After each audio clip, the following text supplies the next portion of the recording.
Maya Richardson Hartwell thought her story was over. 5 years after she inherited $5 billion, 5 years after she left her ex-husband Marcus destroyed in family court and his mistress Vanessa fleeing the state in disgrace. 5 years after she built the most successful women's foundation in American history. She thought the chapter on Marcus was closed forever. But she was wrong, because when her 6-year-old daughter Naomi stood at a podium in front of 500 of the city's most powerful people and said 7 words that would break the internet, "My daddy left my mama for money." Everything Maya thought she knew about forgiveness, about justice, about protecting her daughter from the truth was about to be tested in ways that would leave Marcus on his knees begging for something money could never buy. But what shattered every heart in that room wasn't just a 6-year-old's innocent honesty. It was what happened next, because Marcus was in that audience. He'd bought a ticket under a fake name just to see his daughter from a distance. The daughter he'd abandoned. The daughter he hadn't been allowed to see in 5 years after violating the court's visitation terms. And when Naomi's words echoed through that ballroom when she told the truth he'd spent 5 years running from, Marcus did something no one expected. He stood up, walked to the front, and said the 4 words that would either destroy him completely or give him the only chance at redemption he'd ever have. "She's right. I did." What Mia's father didn't predict when he left those letters, what Mia couldn't have imagined when she won that custody battle, was that 5 years later, Marcus would do something that would force her to make an impossible choice. Does she protect her daughter from a father who abandoned her? Or does she teach her daughter that people can change? That mercy sometimes looks like giving someone a second chance they absolutely don't deserve. And here's the part that'll leave you in tears. The choice Maya makes doesn't just change Marcus' life, it changes Vanessa's, too. Because when Vanessa sees what happens at that gala, when she watches Marcus face his daughter for the first time in 5 years, she'll do something so shocking, so unexpected, that it'll prove Ma's father was right about one final thing. That real power isn't just about destroying your enemies. It's about being strong enough to let them destroy themselves or courageous enough to watch them rebuild. So, the question isn't just what happened 5 years after she inherited $5 billion. It's this. What does a mother do when her 6-year-old daughter asks why her daddy doesn't want her? How does a billionaire who's built her entire identity on protecting women teach her daughter about forgiveness without betraying everything she stands for? And what happens when the man who once told you you'd never be enough comes back broken, humble, and asking not for money, not for access to your empire, but for 5 minutes with the daughter whose entire life he missed? Because what happened at that gala didn't just change Marcus and Vanessa's lives forever. It showed the world what real strength looks like. And it's not what any of us expected. Listen, if you haven't watched parts 1 and 2 of this story, the links are in the description, and you need to watch them first, because what's about to happen will only make sense if you understand how we got here. But if you're caught up, hit that subscribe button right now and turn on notifications, because this final part of Maya's story is going to show you what real forgiveness looks like. And it's nothing like what you think. Smash that like button if you believe people can change, but also believe they need to prove it. And comment below. Have you ever had to decide whether to let someone who hurt you back into your life? Tell me what you chose and why. Because Maya's about to make the hardest choice of her life. The annual Richardson Hartwell Foundation Gala was the event of the year in philanthropic circles. 500 of the city's most powerful people gathered in the ballroom of the Grand Cascadia Hotel, dressed in tuxedos and evening gowns, sipping champagne that cost more per bottle than most people made in a week. But tonight wasn't about wealth. It was about impact. The foundation had just announced that in 5 years they'd helped over 50,000 women and children across 20 cities with a total investment of $800 million in programs that were changing lives. Maya stood backstage watching through the curtain as the executive director gave the opening remarks, her hand resting on her daughter's shoulder. Naomi was 6 years old now, tall for her age, with her grandfather's intelligent eyes and her mother's gentle smile. Snorts, she wore a simple blue dress. Maya's rule was that Naomi dressed like a normal child, not a billionaire heiress, and her hair was pulled back in 2 neat braids. "Mama, I'm nervous," Naomi whispered, clutching the index cards Maya had helped her prepare. "I know, baby, but you're going to do great. Just read what we wrote nice and slow. And remember, everyone in that room is there because they believe in helping people. They're on your side. What if I mess up?" Maya knelt down eye level with her daughter. "Then you mess up and it's okay. Grandpa James used to tell me that the only real mistake is not trying at all. And you're trying. That makes you brave." Naomi nodded, taking a deep breath. And Maya felt her heart swell with pride and terror in equal measure. This was Naomi's idea. She had asked if she could speak at the gala. Tell people what the foundation meant to her.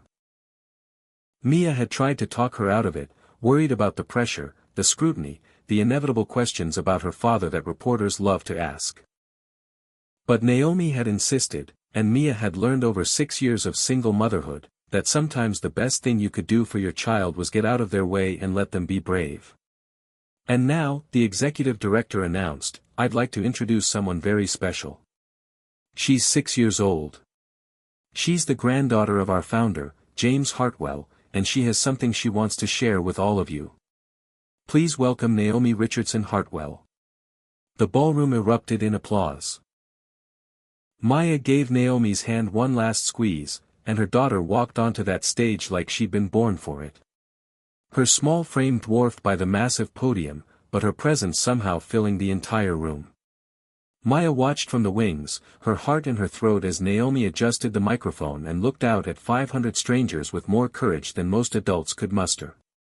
"Hi," Naomi said, her voice clear and strong. "My name is Naomi, and my grandpa James died before I was born, but my mama tells me about him all the time. She says he was a janitor at a school, and he worked really hard, and he loved helping people even when nobody knew he was doing it." The room was completely silent, captivated by this small girl with the big voice. "My mama started this foundation because my grandpa wanted to help mamas who were sad and scared and didn't have anybody to help them like my mama was when I was born." Naomi glanced at her index cards, then back up. "My mama was really scared when I was a baby because my daddy left us. He left my mama for money." Maya's breath caught. That wasn't on the cards. That wasn't what they had rehearsed. "She didn't tell me that." Naomi continued, her voice trembling slightly now. "I heard grown-ups talking about it at school. They said my daddy divorced my mama right after my grandpa died because he didn't know my grandpa was rich. And when he found out, he tried to take me away so he could have the money. Oh God." Maya started to move forward to stop this, to protect her daughter from saying things she couldn't take back. But Harold grabbed her arm gently. "Wait," he whispered. "Let her finish." "I don't remember my daddy," Naomi said. And now there were tears in her eyes. "I've never met him, but my mama never says bad things about him. She just says that sometimes people make mistakes. And we have to decide if we want to be angry or if we want to be kind. And I think my mama is the kindest person in the whole world because she helps all these other mamas even though she was sad, too." Maya was crying now, silent tears streaming down her face. "So, I just wanted to say thank you." Naomi finished. "Thank you for helping my mama help people because my grandpa James was right. The best treasure is a good heart and my mama has the best heart." The applause was deafening. People were on their feet, some crying openly, moved by the raw honesty of a child who just told a truth that most adults would have hidden. But Mia wasn't watching the crowd. She was watching Naomi's face, seeing the relief and pride in something else. Question forming that Mia knew was coming eventually, but wasn't ready to answer. And then everything stopped because a man stood up in the middle of the ballroom. A man Maya would have recognized anywhere, even though he looked nothing like he had 5 years ago. Thinner, older, worn down by life in ways that wealth used to protect him from. Marcus. He walked toward the stage slowly, and Mia's security team started to move. But she held up her hand. "Wait." Marcus stopped at the edge of the stage, looking up at Naomi, really looking at her for the first time in her entire life. "You're right," he said, his voice breaking. "I did. I left your mama for money, and it's the worst thing I've ever done. Not because of the money I lost, because of you. Because I missed your whole life." The ballroom was so quiet you could hear people breathing. Naomi stared at this stranger, her 6-year-old mind trying to process what was happening. "Are you my daddy?" "I'm the man who should have been your daddy," Marcus said, tears streaming down his face. "But I wasn't. I was selfish and stupid and I threw away everything that mattered. And I know I don't deserve to talk to you. I know I have no right to be here, but I heard you were speaking tonight and I needed to see you. Even from far away, I needed to see the person I should have known." Maya was moving now, walking onto that stage, putting herself between Marcus and Naomi. Every protective instinct screaming, "Security, please escort Mr. Richardson out of the building. Maya, please. You violated the court order. You're not allowed within 500 feet of Naomi. Leave now." But Naomi's small hand grabbed Mia's arm. "Mama, wait." Maya looked down at her daughter, this beautiful, brilliant, brave little girl who was watching her father with curiosity instead of fear, with questions instead of anger. "Is he really my daddy?" Naomi asked quietly. Maya's throat closed up. She'd known this moment would come eventually, but not like this. Not in front of 500 people. Not with Marcus standing there broken and begging. Biologically? Yes, Maya managed. But Naomi, this is complicated. This isn't the time. "I just want to say one thing," Marcus interrupted, his voice desperate. "Just one thing, and then I'll leave and never come back if that's what you want." Maya should have said no. Should have had him removed. Should have protected her daughter from this man who'd proven over and over that he couldn't be trusted. But something in his voice stopped her. Something different than the Marcus she'd known. Something broken but real. 30 seconds, she said coldly. "Then you leave." Marcus knelt down, making himself smaller, less threatening, and looked at Naomi. "I was supposed to be at the hospital the night you were born. I was supposed to hold you first and tell you I loved you and promised to protect you forever. But I wasn't there. And every day since then. Every single day for 6 years, I wake up knowing I missed it. I missed your first word, your first step, your first day of school. I missed everything and I can't get that back. I can't fix what I broke." He pulled something from his pocket, a small, worn photograph. "But I want you to know that I think about you every day. This is a picture your mama posted online when you were 3 days old. It's the only picture I have of you. And I look at it every morning and every night and I tell myself that maybe someday if I can become someone worthy of you, maybe I'll get a chance to say I'm sorry. Not to ask for anything, just to say I'm sorry." He set the photograph on the edge of the stage and stood up. "Thank you for letting me say that. I'll go now." He turned to leave and Naomi's voice rang out. "Wait." Everyone froze. Naomi looked at Maya. "Mama, can I ask him something?" Mia's heart was breaking. This wasn't fair. This wasn't how this was supposed to go. But she looked into her daughter's eyes and saw something that terrified her. Hope. "One question," Maya whispered. Naomi turned to Marcus. "If you could have a do-over, would you stay with my mama?" The question hung in the air like a grenade. Marcus's face crumpled. "Yes, God. Yes, I would stay. I would be there when you were born. I would change your diapers and wake up for night feedings and teach you to ride a bike.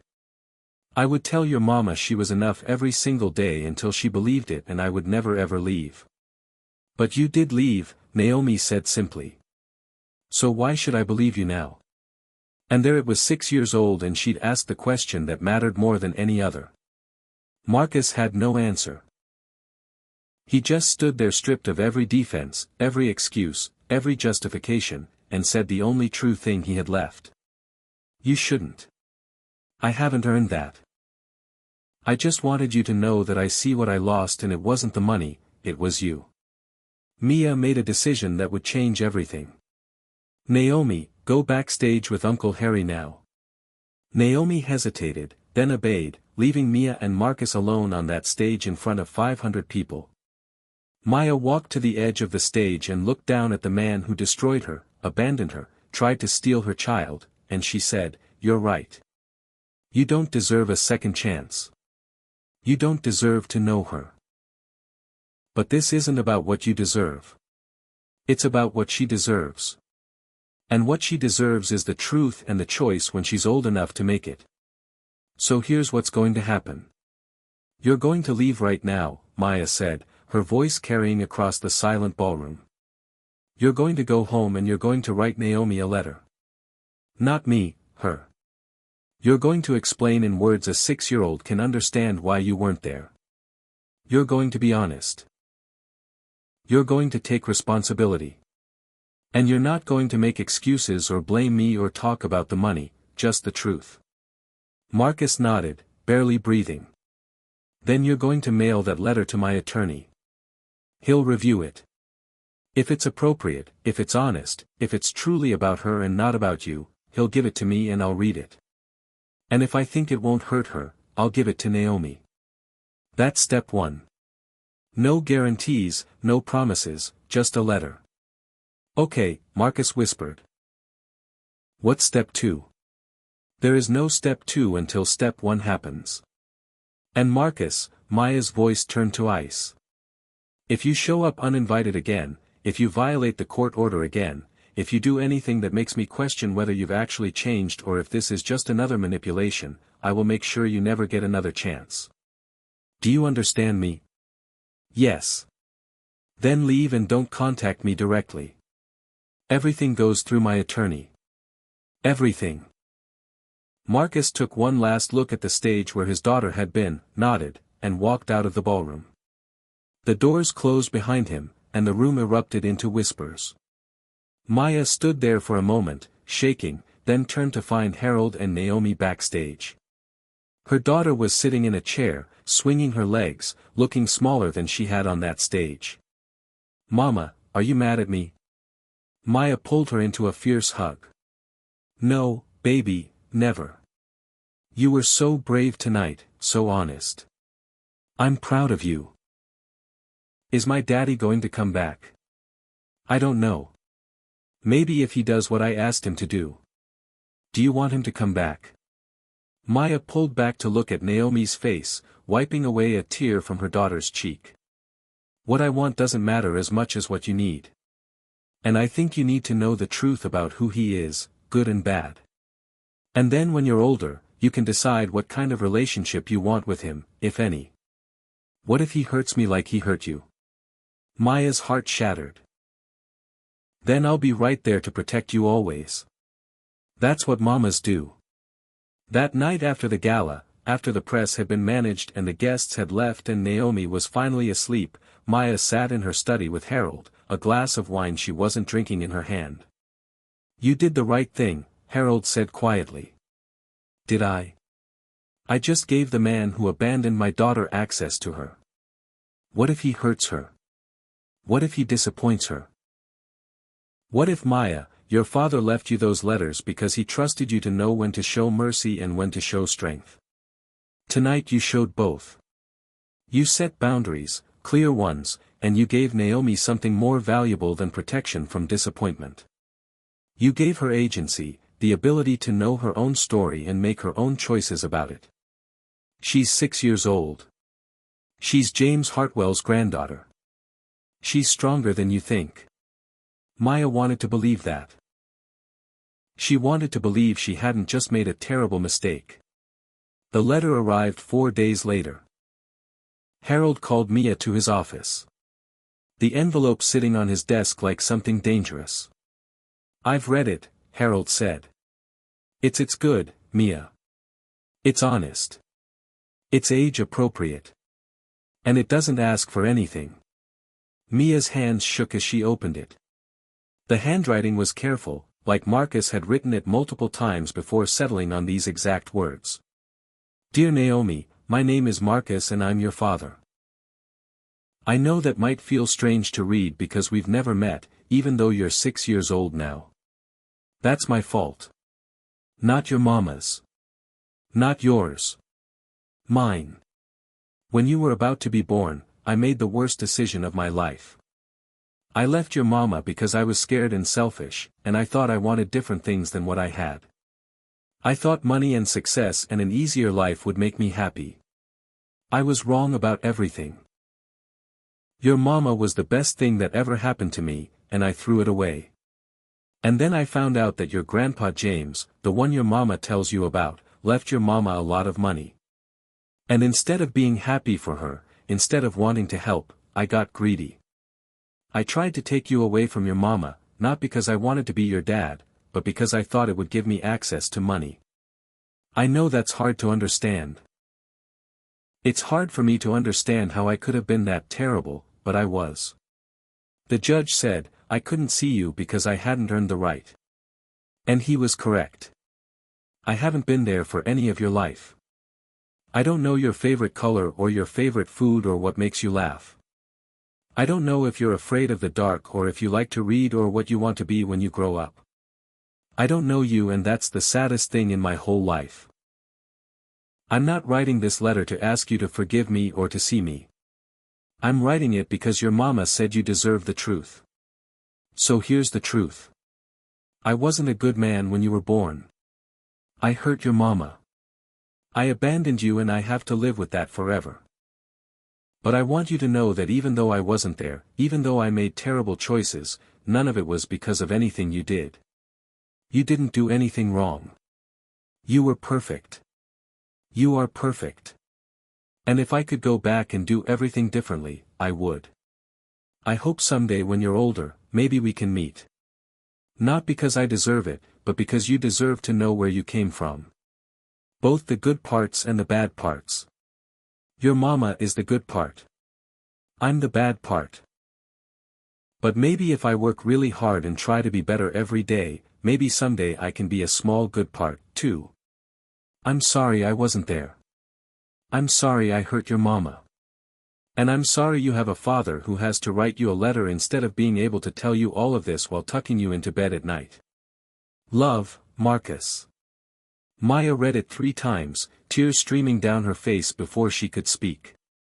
He didn't ask for anything. No, Harold agreed. He didn't. He just told the truth. What do you want to do? Maya folded the letter carefully. I want to give it to Naomi and I want to see what she says. That night, after Naomi's bath, after they'd read 2 chapters of the book they were working through together, Maya sat on the edge of her daughter's bed and held out the envelope. Your father wrote you a letter. You don't have to read it if you don't want to. And if you do read it, you don't have to do anything about it. It's just information, just the truth. What do you want to do? Naomi took the envelope carefully. Will you read it to me? Of course, baby. Mia read the letter aloud, watching her daughter's face, ready to stop at the first sign of distress. But Naomi just listened, her expression serious and thoughtful beyond her years. When Mia finished, Naomi was quiet for a long moment. He said he was sorry, she finally said. He did. Do you think he means it? Mia chose her words carefully. I think he means it right now.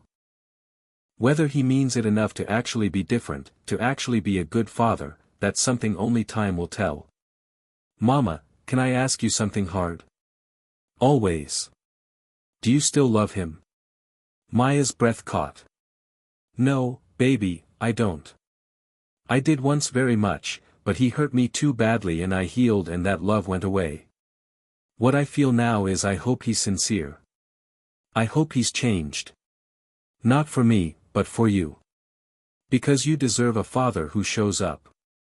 Do you think I should meet him? Do you want to? Naomi thought about it with the seriousness of someone much older.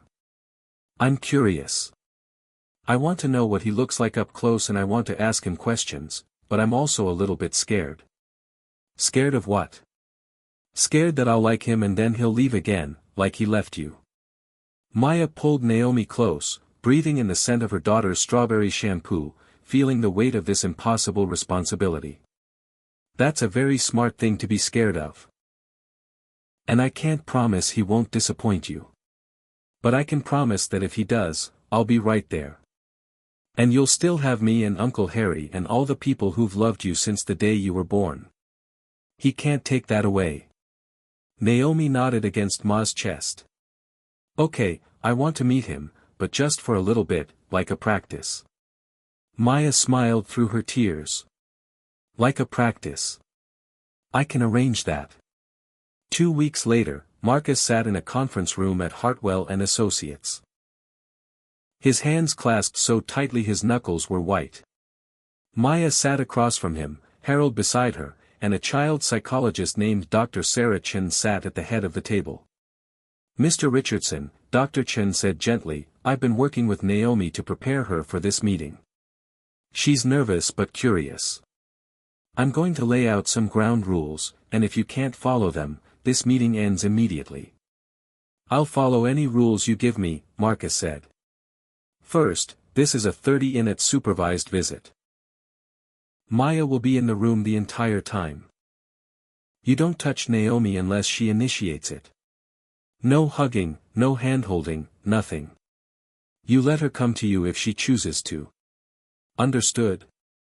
Second, you don't make promises you can't keep. Don't tell her you'll be there for her birthday unless you've cleared it with Maya first. Don't promise to take her to Disney World. Don't promise anything. Just be honest. Okay. Third, if she asks you a hard question, you answer it honestly, but age appropriately. No lying to make yourself look better.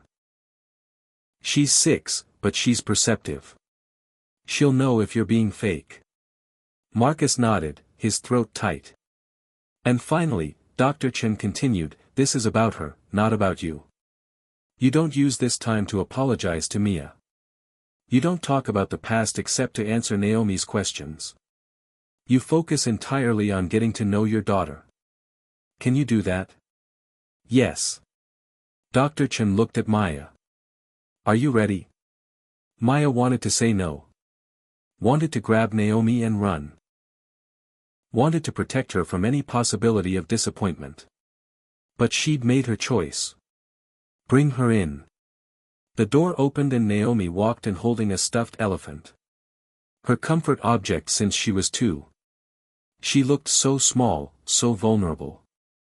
And Maya had to fight the urge to scoop her up and end this before it started. Naomi looked at Marcus, really looked at him, and Marcus looked back at his daughter with an expression of such raw pain and longing that even Maya felt it. Hi, Naomi said quietly. Hi, Marcus whispered. Thank you for agreeing to meet me. Naomi sat down next to Maya, still clutching her elephant.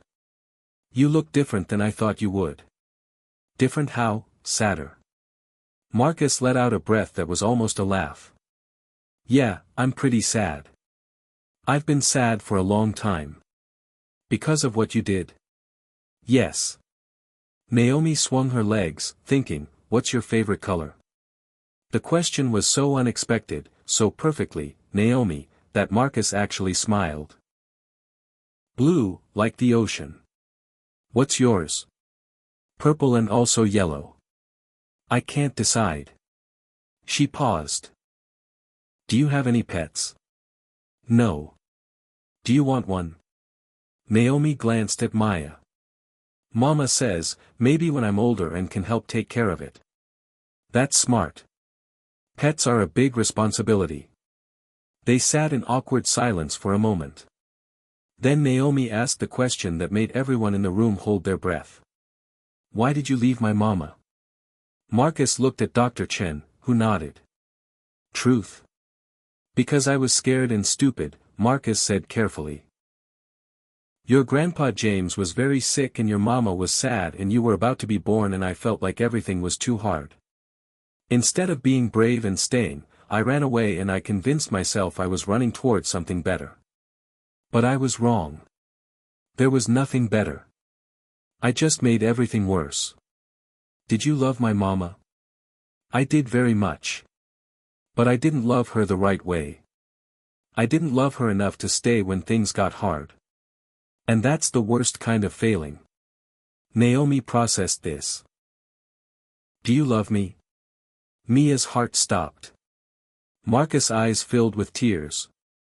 I don't know you well enough to say that in a way that means anything. But I want to know you. I want to earn the right to love you if you'll let me. That's honest, Naomi said, nodding like a tiny adult. I like honesty. They talked for the remaining 20 minutes about school, about Naomi's favorite books, about what Marcus did for work. Now he managed a small hardware store. Nothing glamorous, barely making ends meet. It was awkward and halting and full of silences, but it was also real.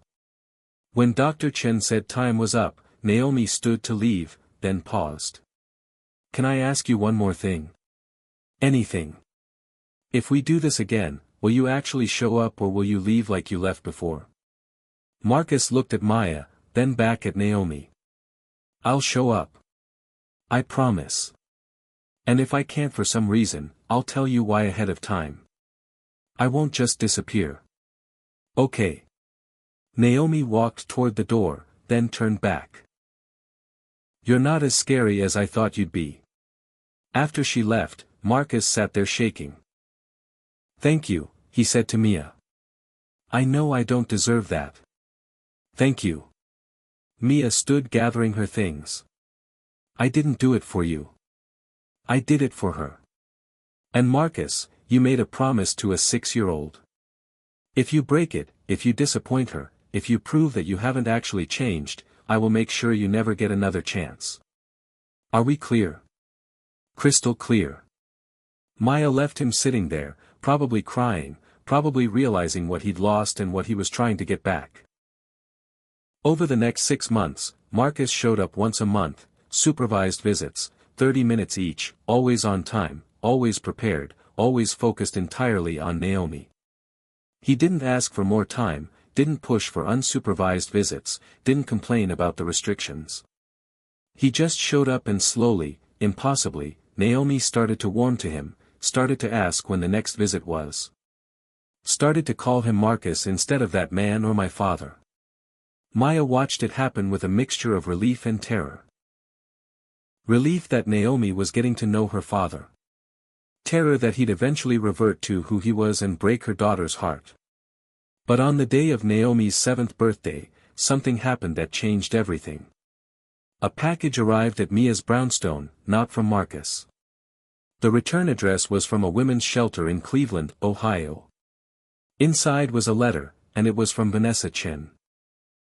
Maya's hands shook as she opened it, expecting poison, expecting one last attack, expecting anything but what she found. Dear Maya, I don't expect you to read this. I don't expect you to care.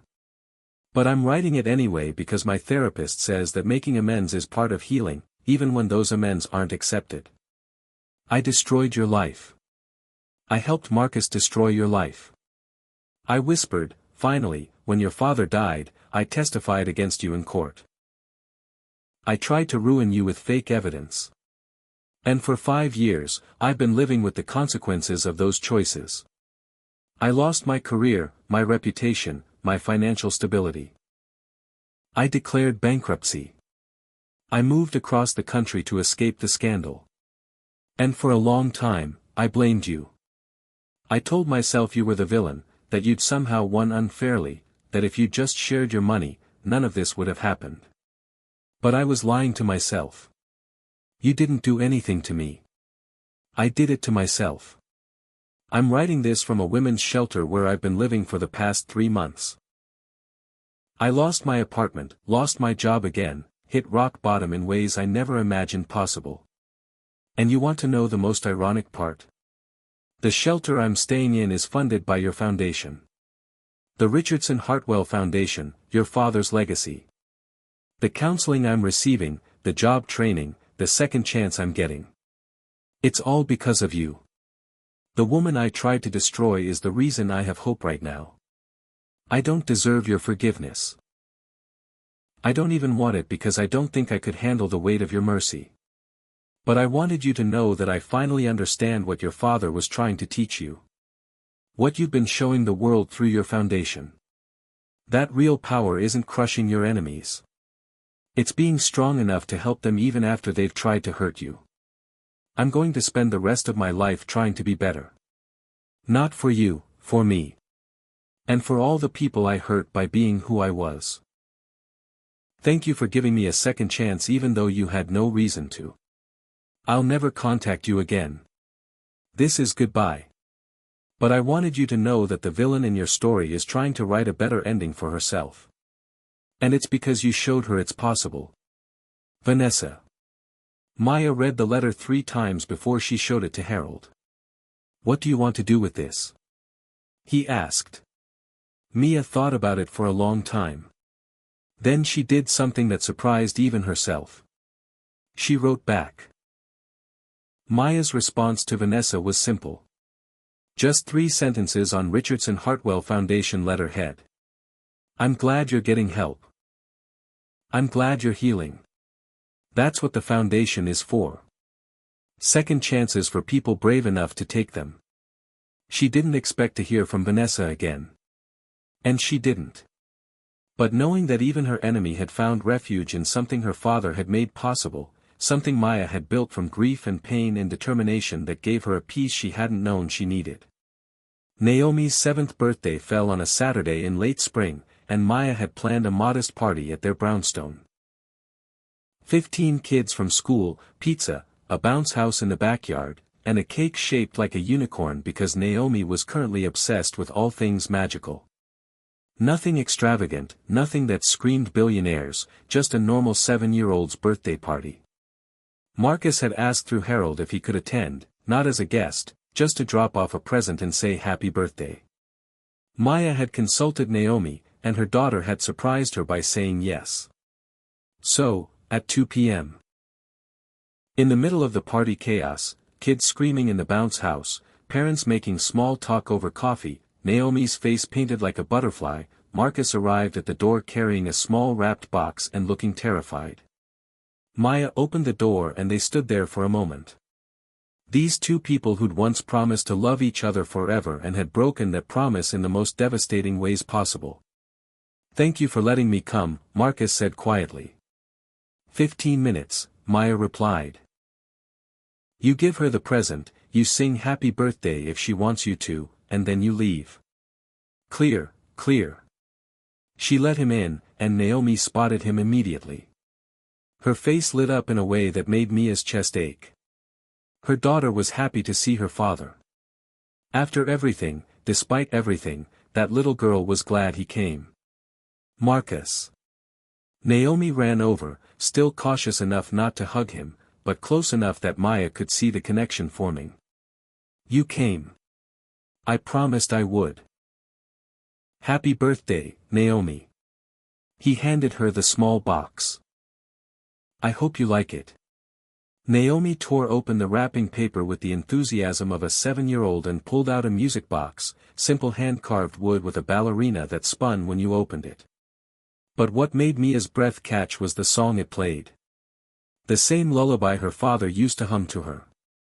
The same one that had played from the music box he'd left her. How did you Mia started? I asked Harold what song your father used to sing to you. Marcus said softly. I thought maybe Naomi would want to have that connection to her grandfather.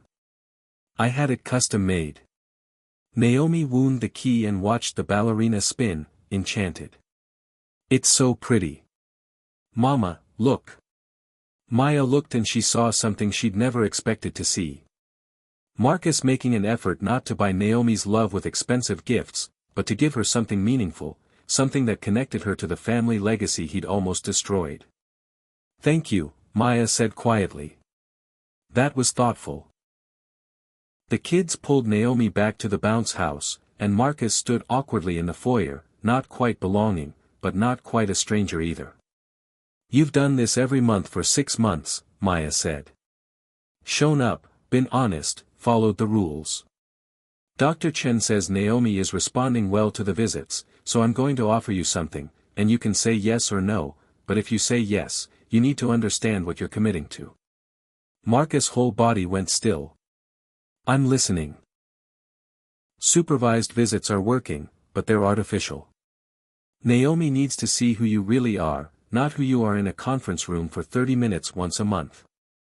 So, I'm willing to extend the visits 2 hours once a month at a public place of my choosing, a park, a museum, somewhere Naomi can be herself, still supervised, but with more room to actually build a relationship. Yes, Marcus said immediately. Yes, absolutely. I'm not finished. If you say yes to this, you're committing to showing up not just when it's convenient, but when it's hard. If Naomi has a bad day and doesn't want to talk, you sit with that.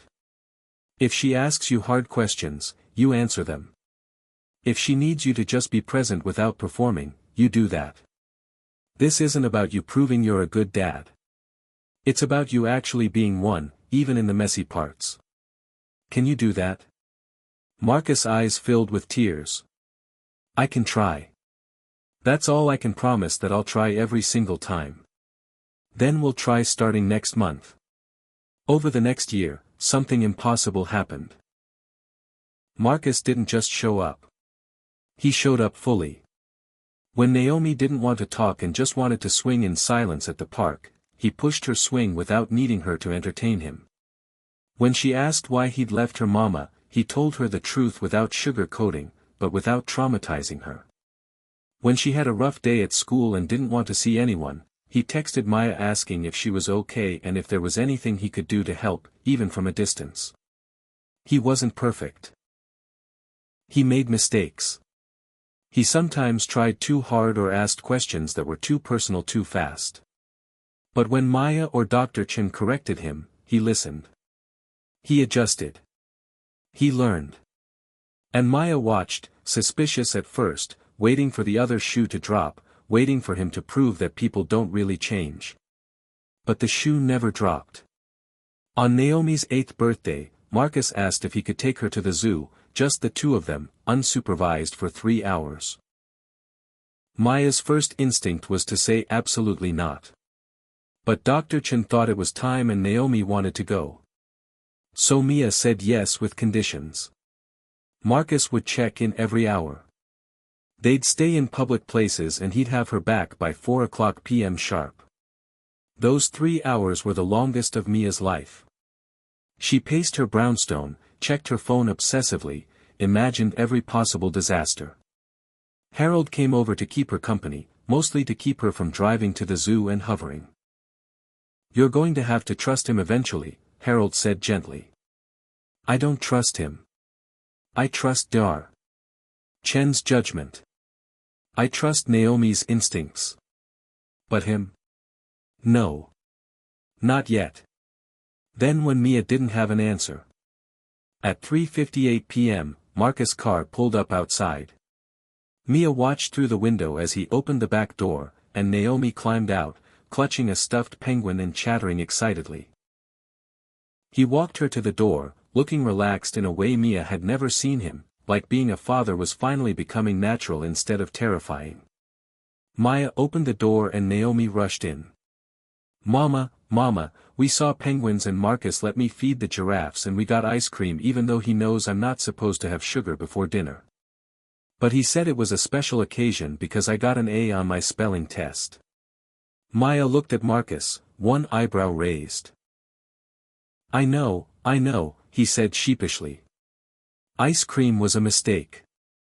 She's going to be bouncing off walls tonight. I'm sorry. But he was smiling.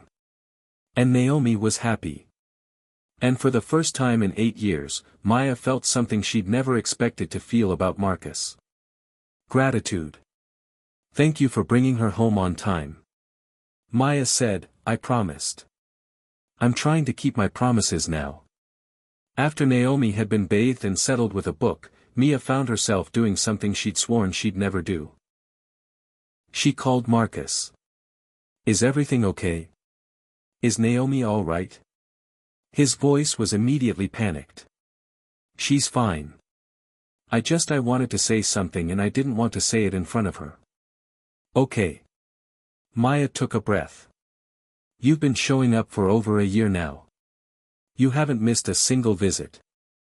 You haven't made excuses. You've respected every boundary. You've put Naomi first even when I know it's been hard. And I need to acknowledge that. You're not the man you were 8 years ago. There was silence on the other end. Then thank you. That means more than you know. I'm not saying I forgive you. I'm not saying we're friends. And I'm definitely not saying I trust you completely. But I'm saying I see the effort. And for Naomi's sake, I'm grateful for it. Maya, can I ask you something? Depends on the question. Do you think there will ever be a day when I'm allowed to just be her dad? Not supervised, not conditional, just her dad. Maya thought about it carefully. I think if you keep showing up, if you keep doing the work, if you prove over years, not months, Marcus, years, that this is who you are now, then maybe. But that's Naomi's decision as much as mine. When she's old enough, she gets to choose what kind of relationship she wants with you. That's fair. More than fair. And Marcus, the reason I'm even considering this, the reason I let you back into her life at all isn't because you deserve it. It's because my father taught me something important. He taught me that mercy isn't about the person who wronged you. It's about who you want to be. And I want to be someone who gives people a chance to be better, even when they don't deserve it. 3 years later, on Naomi's 11th birthday, Maya did something that shocked everyone who knew her story. She invited Marcus to Naomi's birthday dinner, not as a visitor, not as a supervised guest, but as her father. He sat at the table in Maya's dining room next to Naomi, who'd asked if he could come. And they ate pasta and laughed at Naomi's terrible jokes. And for 2 hours, they looked almost like a family. Not the family they could have been. That family was gone, destroyed by choices that couldn't be unmade, but a different family. A complicated one. One built on honesty and boundaries and hard-won trust instead of romance and promises. After dinner, while Naomi was opening presents in the living room, Marcus found Maya in the kitchen.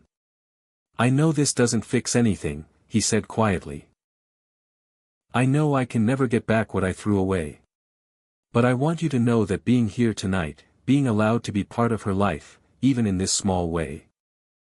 It's more than I ever thought I'd get. So, thank you. Mia dried her hands on a dish towel and looked at this man who'd once been her husband, who'd once destroyed her, who'd spent the last 4 years slowly, painfully proving that people can change if they want to badly enough. You're welcome. But Marcus, I need you to understand something. This isn't forgiveness. I don't know if I'll ever truly forgive you for what you did, but it's something else. It's acceptance.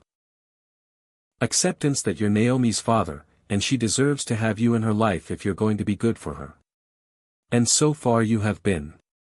That's all I can ask for. No, you can ask to keep showing up, keep being honest, keep putting her first. That's what you can ask for. And if you do that, then maybe someday, years from now, Naomi will tell her own children about her grandfather James, who taught her mama about real wealth, and about her father, Marcus, who learned what it means to actually be a dad. Not perfect, but present. From the living room, Naomi's voice rang out. Mama, Marcus, come see what Uncle Harry got me. They walked back together, not as partners, not as friends, but as two imperfect people doing their best to raise an extraordinary child. On what would have been her father's 70th birthday, Mia took Naomi to visit his grave. Her daughter was 12 now, asking harder questions, understanding more of the complicated truth about her family. Mama, do you think Grandpa James would be proud of you? Naomi asked as they placed yellow roses on his headstone. I hope so. I think so. I've tried to honor what he taught me. What about proud of Marcus? Do you think he'd be proud that Marcus changed? Maya thought about it carefully. I think your grandfather would be proud that Marcus tried. That's what he always said mattered most. Not being perfect, but trying to be better. Do you think people can really change? Like really truly change deep down? I think some people can, not everyone. Some people talk about changing but never do the work. But your father did the work. He went to therapy. He faced what he'd done. He showed up even when it was hard. That's real change. Do you think you'll ever love him again? The question caught Maya off guard. No, sweetheart. That door is closed. But I can respect him. I can appreciate the father he's become for you. And I can be grateful that he's given you something I never had. A chance to know both your parents. Naomi nodded, processing. I think I'm glad you let him try, even though he messed up really bad at first. Me, too, baby. Me, too. That night, Maya sat in her study, looking at the letter her father had written over 12 years ago. The one that said, "Show no mercy." She finally understood what he meant. Not that she should be cruel. Not that she should never forgive, but that she should show no mercy to the voice that said she had to accept less than she deserved. No mercy to people who refused to change. No mercy to the idea that being strong meant being hard. Real strength, she'd learned, was being soft enough to bend without breaking. Firm enough to hold boundaries while leaving space for grace. Wise enough to know the difference between someone who was trying to manipulate her and someone who was genuinely trying to transform. Marcus would never be her partner again, would never be fully trusted again, would always carry the weight of what he'd done. But he was Naomi's father and he was trying. And sometimes trying was enough. Maya's phone buzzed. A text from the foundation. Just helped our 100,000th woman and child. Your father's legacy has touched 6 figures worth of lives. Thought you'd want to know. She looked at the photo on her desk. Her father in his janitor's uniform holding infant Maya. Both of them laughing at something long forgotten. We did it, Daddy, she whispered. We showed them what real wealth looks like. Not the money, the lives, the second chances. The proof that people can survive betrayal and come out stronger. The proof that your daughter was never poor, never alone, never powerless, just like you promised. From upstairs, she heard Naomi laughing at something on her phone, probably texting with friends, living the normal preteen life Maya had worked so hard to give her, despite the billions in trust funds and the complicated family history. And Maya smiled because this ordinary evening in an extraordinary life built from the ashes of the worst betrayal she'd ever known. This was the real revenge. Not that Marcus had suffered, though he had. Not that Vanessa had faced consequences, though she had. But that Maya had taken her father's final gift and turned it into something that outlived all of them. A foundation that would help women and children for generations. A daughter who knew her worth had nothing to do with her bank account. A life so full of purpose and meaning that the people who tried to destroy her had become footnotes in a much larger story. The story of a woman who inherited 5 billion and used it to prove that the best revenge isn't revenge at all. It's becoming so powerful, so purposeful, so whole that your enemy's opinions become irrelevant. Their regrets become their own prison and their attempts to hurt you become the very thing that launches you into your destiny. Marcus and Vanessa had tried to take everything from her. Instead, they'd given her the freedom to become who she was always meant to be. And that was the greatest victory of all. Final emotional CTA. So, let me ask you something, and I want you to really think about this. Have you ever given someone a second chance they didn't deserve and watched them actually change? Or have you ever been the person who needed that second chance, who needed someone to believe you could be better? Drop your story in the comments right now because Maya's story proves that sometimes the bravest thing you can do is let people prove they've changed. Not because they've earned it, but because you're strong enough to hold boundaries while giving grace. And here's the bigger question. If you were Maya, could you have done it? Could you have let Marcus back into your daughter's life after everything he did? Be honest. Tell me in the comments. Would you have shown mercy or would you have kept that door closed forever? There's no wrong answer. I just want to hear your truth. Now, where are you watching this from? And more importantly, did you watch all 3 parts? Drop your location and which part hit you the hardest in the comments. Are you in Lagos crying at 3 a.m. in London watching this on your lunch break? In New York, remembering your own story of betrayal and redemption? Tell me. Let's build a community of people who believe that hurt people don't have to stay hurt people. If you watched all 3 parts of Maya's story, and you're sitting there with tears streaming down your face, understanding that forgiveness doesn't mean forgetting, that boundaries can coexist with grace, that real wealth is measured in lives changed and not dollars earned, then you need to do 3 things right now. First, hit that subscribe button and turn on all notifications because I post stories like this every single week. Stories about karma, justice, redemption, and people who thought they'd lost everything discovering they had everything they needed inside them all along. Second, smash that like button if you believe people can change when they do the actual work. Not just talk about it, not just apologize, but show up day after day, year after year, and prove it through actions. And third, this is important. Share this video with someone who needs to hear it. Someone going through a divorce. Someone dealing with a difficult co-parenting situation. Someone who's been betrayed and doesn't know if they'll ever heal. Someone who made terrible mistakes and is trying to be better. Share it. Let them know they're not alone. Because that's what Maya's father taught her and what she taught Naomi and what I hope you'll take from this story. You are never alone. You are never defined by what others did to you. You are never powerless. You just might not know it yet. Thanks for watching all 3 parts. Thanks for going on this journey with Maya from her lowest moment to her greatest triumph. And remember, the people who underestimate you, who abandon you, who think you'll crumble without them. They're not your enemy. They're your liberation. Because when they leave, they make room for you to become who you were always meant to be. Now go build something beautiful from your pain. Just like Maya did, just like her father knew she would.